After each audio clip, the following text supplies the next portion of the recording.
हिमाचल प्रदेश सूचना आयोग में प्रियंका गांधी वाड्रा मामले में अपना फैसला सुना दिया गया है और आयोग के आदेश के अनुसार अब आरटीआई कार्यकर्ता देवाशीष भट्टाचार्य को 10 दिनों के भीतर छराबड़ा में प्रियंका गांधी के मकान की जमीन की जानकारी देने का आदेश दिया गया है। शिमला में प्रियंका गांधी की जमीन मामले को लेकर सूचना आयोग ने जिला प्रशासन को फटकार लगाते हुए शिमला जिलाधीश को प्रियंका गांधी की जमीन से संबंधित जानकारी देने के आदेश जारी किए हैं। गौरतलब है कि आरटीआई कार्यकर्ता ने प्रियंका गांधी के शिमला में छराबड़ा में निर्माणाधीन मकान और जमीन से संबंधित जानकारी सूचना आयोग से मांगी थी, लेकिन शिमला जिला प्रशासन जो सूचना देने के लिए अधिकृत है, प्रियंका से जुड़ी जानकारी उनके सुरक्षा कारणों का हवाला देते हुए देने से इनकार कर दिया था। लेकिन हिमाचल प्रदेश सूचना आयोग की डबल बेंच ने अपने एक अहम फैसला सुनाते हुए जिला प्रशासन को प्रियंका गांधी की जमीन से संबंधित जानकारी 10 दिन में आरटीआई कार्यकर्ता को उपलब्ध करवाने के आदेश दिए हैं। देखिए, प्रियंका गांधी ने शिमला में HP tenancy and land reforms act के अंडर परमिशन लेकर कुछ ज़मीन खरीदी है। उसके बारे में जिसने अपील की देवाशीष भट्टाचार्य हमारे पास, वो उस प्रॉपर्टी की सूचना चाहता था कि क्या क्या प्रॉपर्टीज़ हैं, कब ली, सारी डिटेल्स। आरटीआई में उन्होंने एप्लीकेशन दी थी डीसी ऑफिस शिमला में, तो एडीएम ने वो अलाउ कर दी थी एप्लीकेशन, परंतु डीसी साहब ने अपील में सेट असाइड कर दिया और कहा यह सूचना नहीं दी जा सकती। डीसी महोदय का ये कहना था कि प्रियंका गांधी की जान को खतरा है अगर ये सूचना दे दी जाती। सूचना आयोग ने यह भी कहा है कि प्रियंका की जमीन की जानकारी ना देने पर क्यों ना जिला प्रशासन पर पेनल्टी लगाई जाए। जानकारी ना देने पर अब जिला प्रशासन को 25,000 तक भी चुकाने पड़ सकते हैं।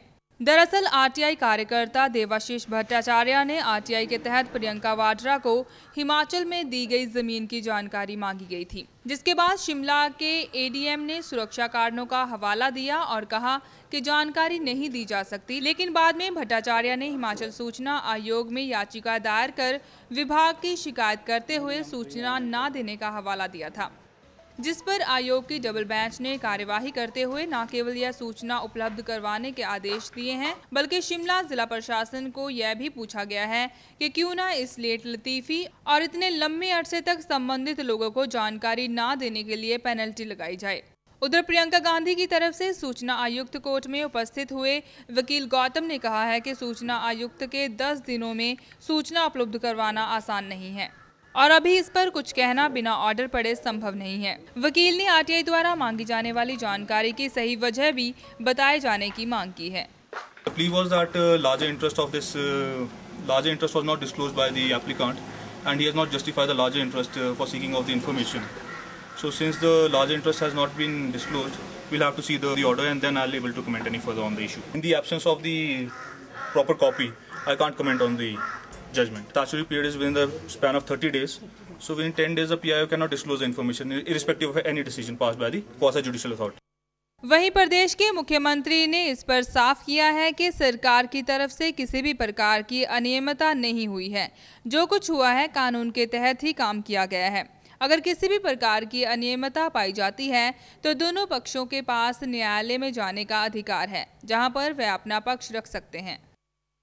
आरटीआई वाला मामला है, उसमें सर जो एक्टिविस्ट हैं वो एक्यूज कर रहे हैं कि वायलेशन है 118 का, उसको उस पर सरकार वायलेशन नहीं है। एज पर लॉ कोई वायलेशन नहीं है। जिन्होंने ये कहा कि भाई हम सिक्योरिटी रीजन के लिए दे सकते हैं, उनका अपना मत है।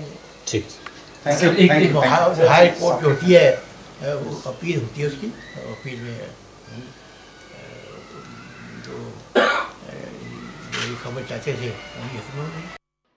छराबड़ा में प्रियंका गांधी के मकान की जमीन की जानकारी न देने पर आरटीआई कार्यकर्ता देवाशीष भट्टाचार्य ने आयोग की डबल बेंच के समक्ष अपील की थी। इस अपील पर लंबी सुनवाई के बाद आयोग ने फैसला सुनाया है।